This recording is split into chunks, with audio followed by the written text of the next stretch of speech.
Hello guys and welcome to episode 10, woo, celebrations of our Vertesk campaign here in Anbennar. We're currently fighting the Garand Orcish horde of Khuzrugan. They're not actually a horde, are they?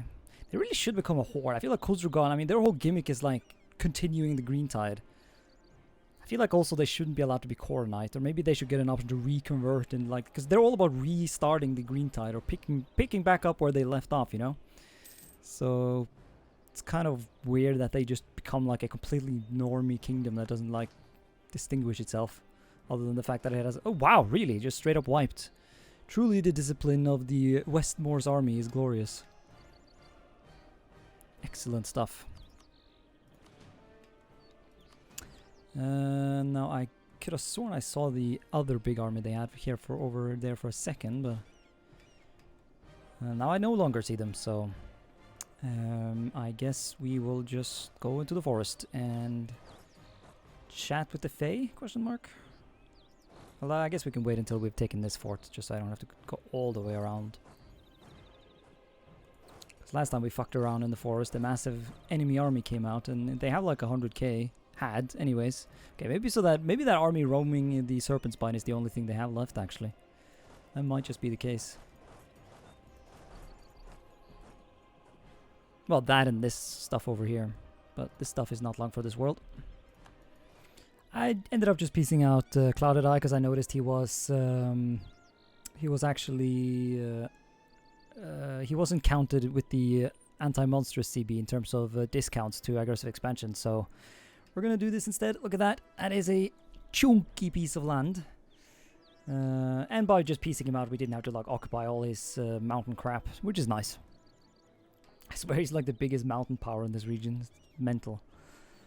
And I couldn't be arsed to do something about that because, you know, at some point maybe we do some vassal feeding stuff. Maybe establish some sort of dwarven area up here, but not right now. I already have too many vassals. I need to get rid of them. Need to get rid of some of them anyways. So we're gonna do this. We're gonna take this. I made sure this is below 100%, so that can go to my vassal, and then this is gonna be kept by me. And yeah, that would be 44 approximately. We got 9 here, so yep, we will not go over limit. Everything will be fine, and we maximize our gains. And Krovria is not angry at me for some reason, despite the fact that I promised him land, and I'm giving him a fuck all.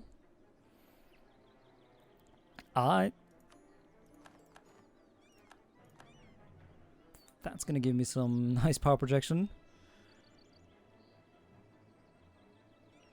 Conquered provinces from Khuzrugan, plus 98. I don't know if that scales or like that's a lot. Like I've had such an easy time dealing with power projection in this game. I don't know what's up with that. I don't know why power projection is so intense this particular version. I've been holding off on the mission just because, you know, I didn't need the power projection or the prestige right then, but I might as well just take it and get a fucking casus belli on the Galvid, also known as a nation that does not exist, just so I can get down here to get this national unrest stuff, which I can get once I have some coin. Paying 3,000 for a, well, no, that's still, you're basically paying for 3,000 for a permanent national unrest reduction, which I think is worth it.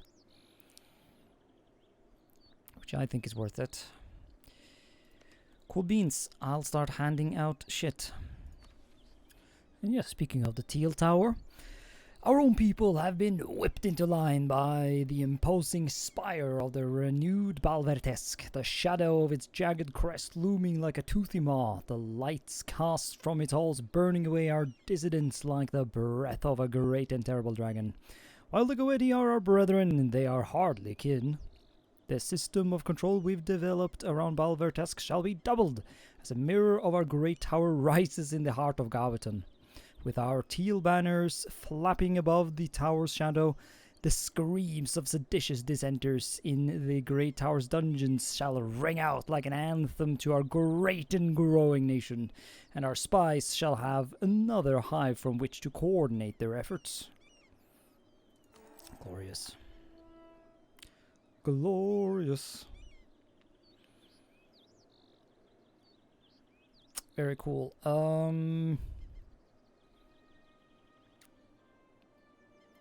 Yeah, we've built all the buildings. Das is good. Yeah, we really just need to wait until 1600. I noticed no one was gonna help this guy, so I decided to do a bit of, you know, just a casual bit of border cleanup, because this little blotch honestly looks like a little pimple on my land here. So there we go, nice and integrated, and everything looks much nicer. Who the fuck? Oh yeah, that's their old army. Let's kill it. I did not know republics got a reform to just reduce all power cost by 2%. That seems pretty good. And the stability cost is also great. Yeah, still going monarchy, but you know, it is what it is. We're prepping also for a war against Nimskod. Should be relatively straightforward. I say I'm planning an invasion of Bjornrik, but I also just realized we would need to actually make it all over here to their capital if we plan to win that and vassalize them, so... actually, that would be relatively straightforward with our navy, wouldn't it? One less vassal existing. I'm looking at you, Bjornrik. I think you should probably replace my vassal. Oh god, what's that name placement? That's interesting. Yes. The reason we're doing Bjornrik while we're in this war is because he's guaranteed by Kelmlador. That, and he actually has a bunch of cores of him, so we could potentially even feed him in this war.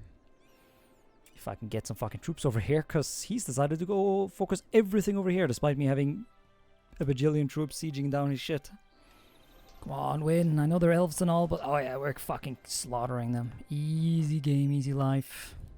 Also, I've kind of forgotten that you get professionalism from spamming generals, so I'm going to try and do that more when I have too much military mana. Even if I do really like spending it on strength and government. Ah yes, the glorious Vertesk invasion of the New World. To establish a foothold on the island of bullshit something, I don't know. Well, I guess I do need to blockade them to make sure this happens quickly. Before they unconditionally surrender. You know your game in EU4 when you're afraid that the enemy is going to unconditionally surrender, because it will fuck up your optimal way of metagaming away the horrors of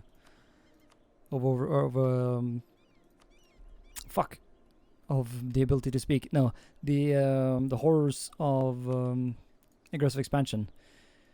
Actually, like, it took a while to get to the New World because I kept getting clapped by the Kelmaldor Navy. So I'm building a new one, or I'm building like a proper deep sea navy at this point to hopefully actually be able to compete.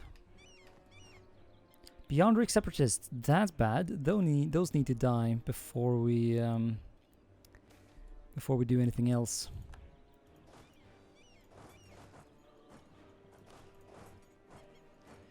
Because if they start feeding land to him while he's a vassal, then that's bad actually.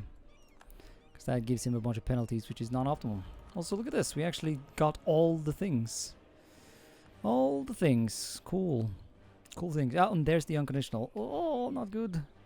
Ah, never mind. Good. Because we do have what we need over here. So you get to be a vassal. Congratulations. I'll look into force converting him later. Right now, though, the fact that he has this meme religion is good, because that means no one cares. Actually, you can keep your money, because I need you to, you know, function. Obviously, I'm not going to force him to revoke his cores. That would be counterproductive. Although, wait, have you lost a lot of cores, mate? No, you have cores. Okay, I don't know why. Well, we'll find out. You become a vassal. That will let us piece out more properly. And I'll do that off screen and show you the results. And this is what I ended up creating. So Westmore's got most of the gnomish lands, and yes, these super awkward enclaves here are super annoying to look at, but there was I really wanted to make sure everything was nice and connected here so that when I run off to hunt rebels, things won't be a massive nuisance. Didn't give that much land to Bjornrik actually, because I wanted to actually make sure that Kelmaldor could actually still get to these lands, because I really don't want these lands to have rebels and then declare for Bjornrik, because that would fuck shit up really badly.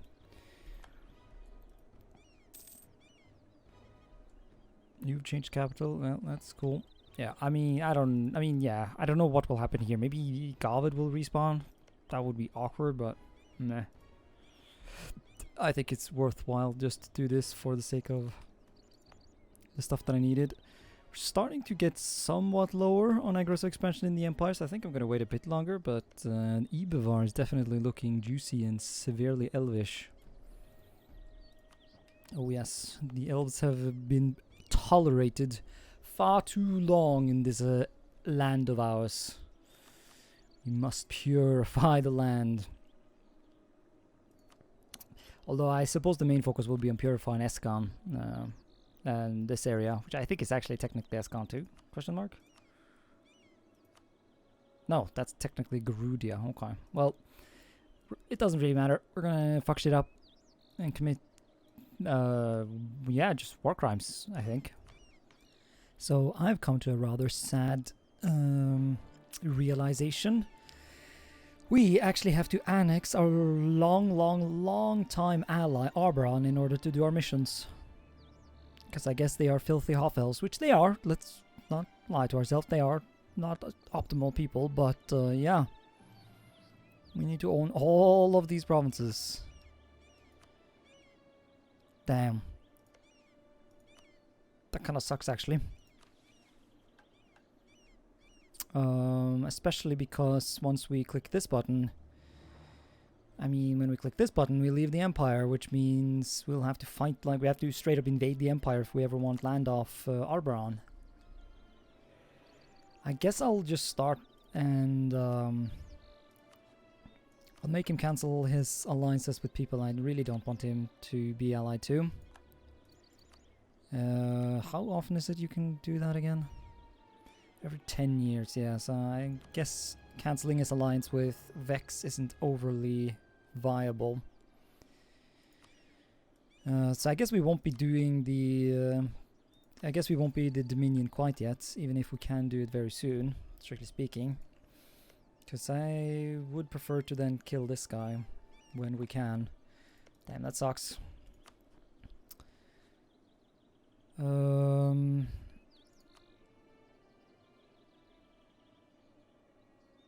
Yeah, he also doesn't even want to help me with Grumbar, so I should probably just cancel this alliance right now. I'm one over my limit either way, so...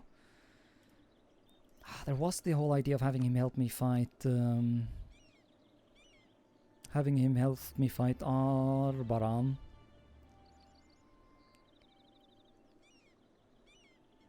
But it's not like... Arbaran, what am I saying? Eu4. But it's not like that would be that big of a war anyways. All things considered.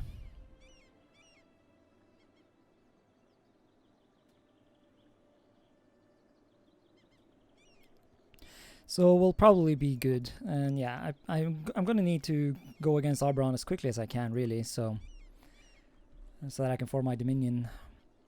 Here we go, though. The Revalian Society studies the God Fragment. The Revalian Society has revealed that they have acquired a precursor artifact they call the God Fragment. This fist-shaped shard is said to be the origin of all magic in the Prime Material Plane, and that the precursor elves stole and disseminated magic from a god which they had defeated and bound in this fragment. Whether it is true or not, whispers say that the fragment's high-pitched noises is actually a language that the Society have begun to decipher with the help of the fragment's original discoverer, the famous elven archaeologist Thorreit. Not much else comes from this revelation, though it seems the Revalian Society as a whole has become enamored with this artifact, as it seems that it is now their best hope for unraveling the secrets of this world. Ooh, who knows what will come from this, indeed. Indeed, indeed. Oh, hell yeah. Global trade. Did we get it? Yes. But it actually spawned in BPEC, so that sucks. Although, technically, BPEC is the largest small city. No, just the... Just the large... No, just... Medium city. There we go. Are there even halflings there anymore? Yeah, I guess there is actually a large minority still vibing. But yeah. This is neat. BPEC gets global trade hub. Neat. Now, ska vi se. We actually should spend some military points on something. I guess just shit out a couple of generals. So that we do not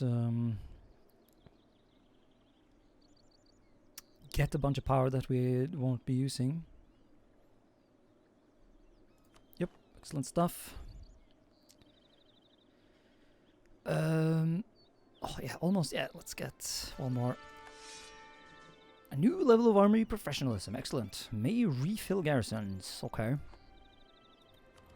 Beautiful unraveling ends. Oh yeah, actually, I was gonna go to war against. Sorry, I was gonna go to war against Grumbar anyways. But yeah, we definitely want to go around right now so that we can use this war score versus other religions thingy.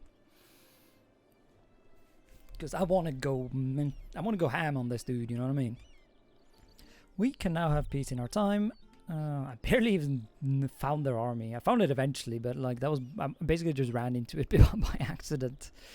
But yes, we will feed our Beyond Rick vassal a lot of land, which will hopefully make him a good boy. I was actually going to use this to convert him, but I realized if the whole Rebellion thing pops soon, then we might want to wait until we actually, you know, convert. Because I don't know if our vassals will convert with us when we convert, so... We're going to do this. Excellent.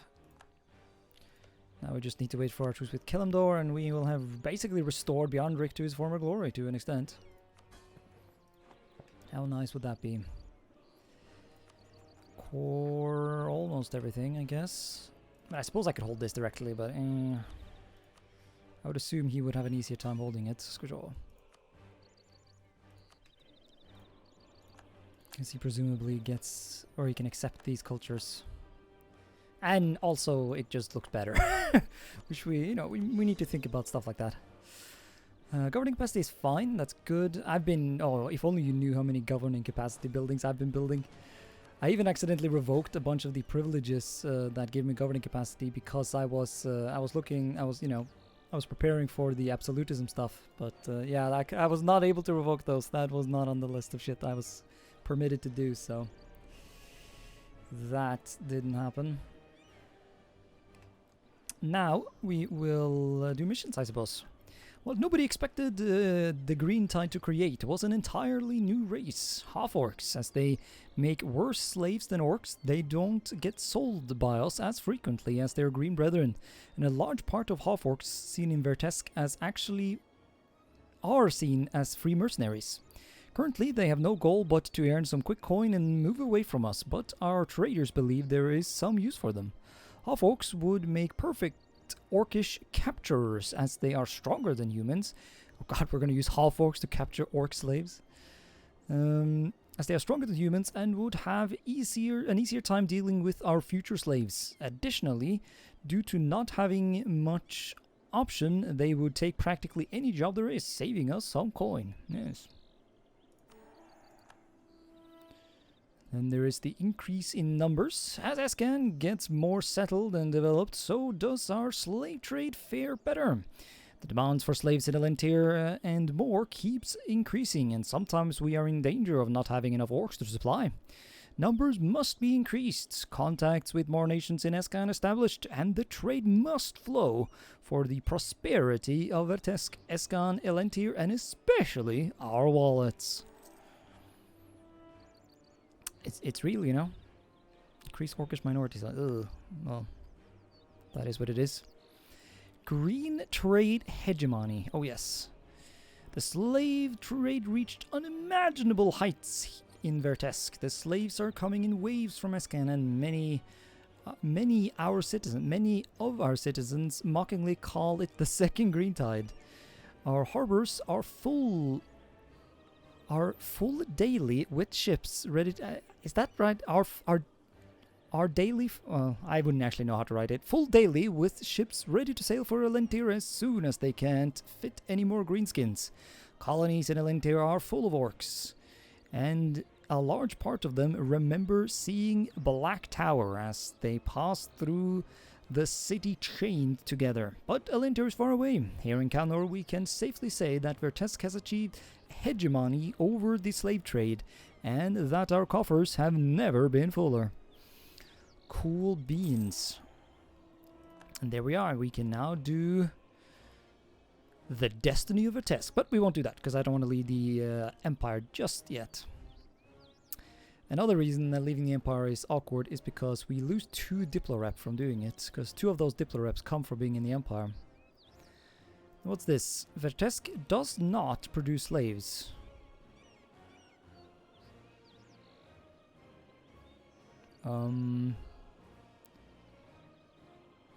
How do I make that a thing? You'd think that after all that slave lord we just dumped, that I would want to continue, but I actually don't. I want the slave trade to go away.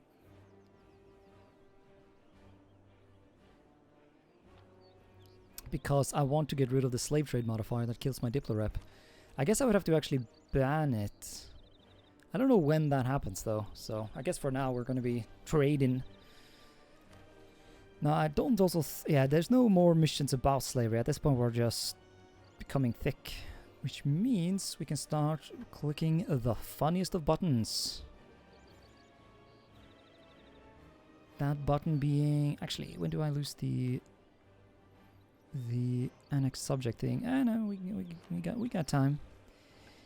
We can start cleansing Escan. I guess that's one way to get rid of the slave trade. If we just kill the supply, literally slaughter them all, then we solved the trade. We did it! We solved slavery. Yes. Purge. Now, I don't actually know if the purging is faster than this. I guess I can go ask on the Discord. But yes. We will cleanse the land. And holy shit, there's a lot of land to cleanse. So, we better get started, eh? Ha! It wasn't even a joke. We are literally... we're literally... orc slaves sold due to purge ethic. We're literally... we're literally solving slavery. Oh, God. We shall immediately use the income to boost our armies so that we can work harder towards ending slavery. And yeah, the joke doesn't die. Orc slave sold. We will now produce what in Vertesk? Unknown. Right, I guess we will find out that later. But yeah, that lets us do this. Our decision to uphold the law and end the slave trade in Vertesk was not taken well by all, especially not the merchants who benefited from it the most. Regardless of their grudges, it is time for Vertesk to change and move past slavery. With the support of the guilds, we will return Vertesk to the days of old, from before chained orcs walked towards the harbor. It will be costly, but in the end Vertesk would not be dependent on the unreliable adventurers in Escan, who always have hard time filling the quotas of orcish numbers. I mean, yeah, considering they're all dead. Although I guess we did restore one of them. But yes. Slave trade will be removed. Excellent. And so my diplorep is back. And on that totally wholesome, trust me bros, note, we're going to wrap things up. Thanks more for watching this episode, and until next time, bye.